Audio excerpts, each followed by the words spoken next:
For most of us, Tintin is just Tintin, isn't he? That bright spark of a young reporter, quiff perfectly in place, Snowy trotting faithfully by his side, always ready to dive headfirst into the next big adventure.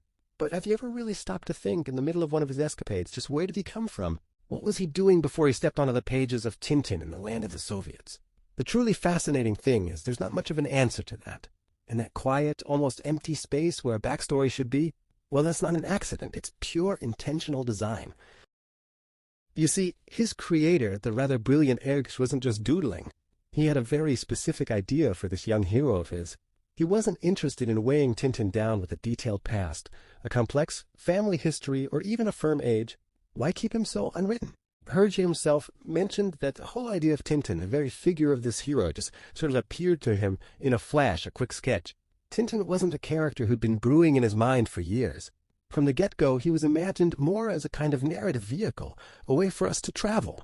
Hergé shaped him to be this wonderfully neutral, open sort of character, almost like a clear pane of glass. The genius of it was to let us, the readers, slide right into his shoes. Tintin was meant to be a mirror, a space where anyone from any walk of life could see a bit of themselves and step into the adventure. It wasn't about Tintin's personal drama before the story. It was about us living the story through him.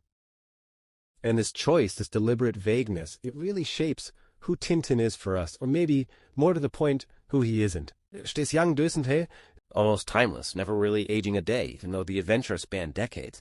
We never hear about his parents. There's no last name to tie him to a particular heritage or class. And because he doesn't have this heavy personal history, Tintin really comes alive through what he does. His courage, his knack for getting out of tight spots, that solid moral compass he always follows, that's what defines him, not where he was born or who his family was. It keeps him beautifully simple, yet deeply idealistic, a kind of embodiment of those old Boy Scout virtues Hergé admired, honesty, curiosity, and always being ready to lend a hand. He's less a specific person and more of a universal stand-in, an everyman. This is where it really clicks for the readers. Because Tintin doesn't have these fixed roots, no specific past holding him in one place, he becomes incredibly easy to connect with. It doesn't matter if you're discovering him as a kid or revisiting him as an adult. That lack of a defined history means every new generation can find their own way into his world. That floating timeline where he just sails through decades of adventures without getting older, it keeps the stories feeling fresh, not bogged down by his personal evolution. And the fact that we don't know about his family, far from being a missing piece, it's a masterstroke. It frees him up, lets him move through all these different cultures and wild situations, almost as if we were the ones there, turning him into this almost mythic figure on a classic hero's journey. Now, this isn't to say he just materialized out of thin air, completely without influence.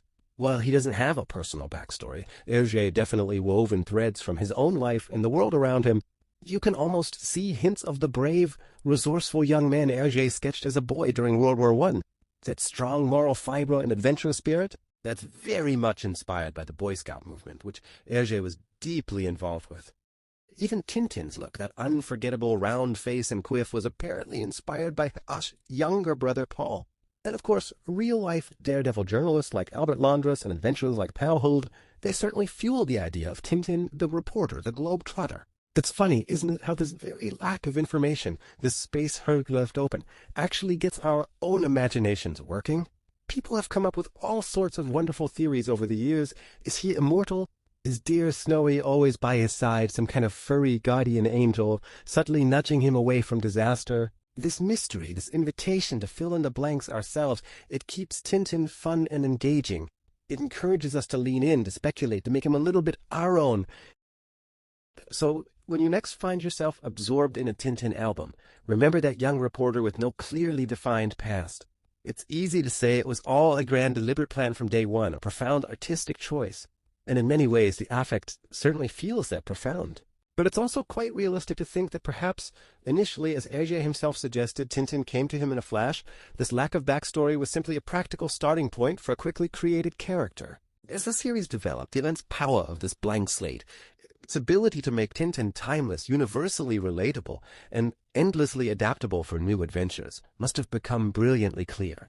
What might have begun as a simple character sketch for a children's supplement evolved into a cornerstone of his enduring appeal. This absence of a fixed history wasn't a void, but an open door, allowing Tintin to belong to everyone, everywhere, across generations. And that, in itself, is a kind of understated genius.